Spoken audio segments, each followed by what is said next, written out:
Boker Tov Umvorach, vous le savez que Tisha B'Av, c'est différent des autres jeûnes. Tisha B'Av, c'est exactement comme Kippour au niveau de la structure du jeûne. Ça commence depuis la veille et pas depuis le matin seulement comme pour les autres Ta'aniot. Et en plus, c'est que, à part l'interdiction de manger et de boire, qui existe dans tous les autres jeûnes, il y a également les 5 jouissances qui sont interdites. On n'a pas le droit, par exemple, de se laver, de se frictionner, de porter des chaussures de cuir, d'avoir des relations conjugales. C'est-à-dire que ce qu'on appelle les abstentions qui sont obligatoires à Tisha B'Av par rapport au deuil sur le Horban Beit HaMikdash. Quelles sont les exceptions ? Le matin, quand on se réveille, est-ce qu'on peut se laver les mains ?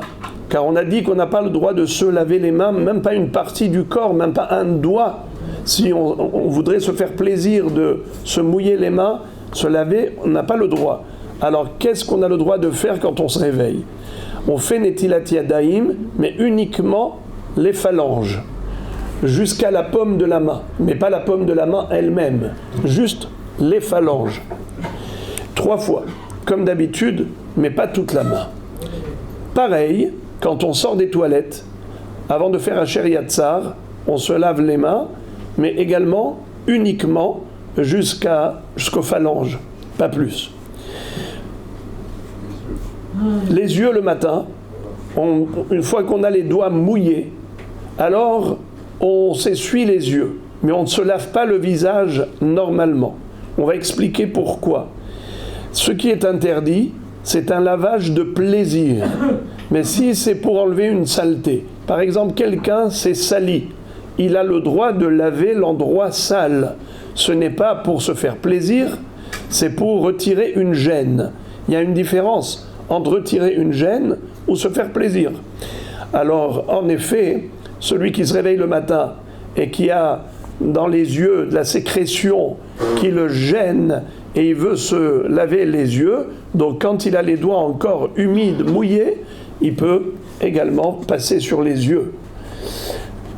Encore une exception, c'est le Kohen. Quand il va faire Birkat Kohanim, il a le droit, lui, de se laver toute la main entièrement, pas uniquement jusqu'aux phalanges.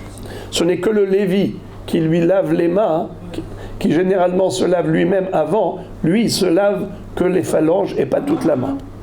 Enfin, dernière exception, c'est la personne qui prépare à manger. Quand elle va laver les légumes, normalement, madame ou monsieur qui lave les légumes, bien se trempe toute la main. C'est permis.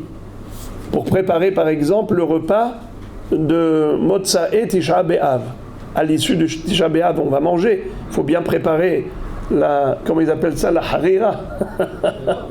C'est la soupe où il y a tout dedans, tous les légumes, et les protéines, tout ce que vous voulez.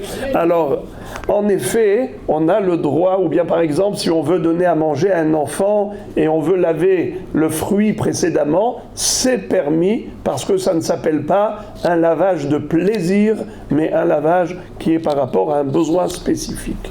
Bochim Tiyu, qu'on n'entende que de bonnes nouvelles.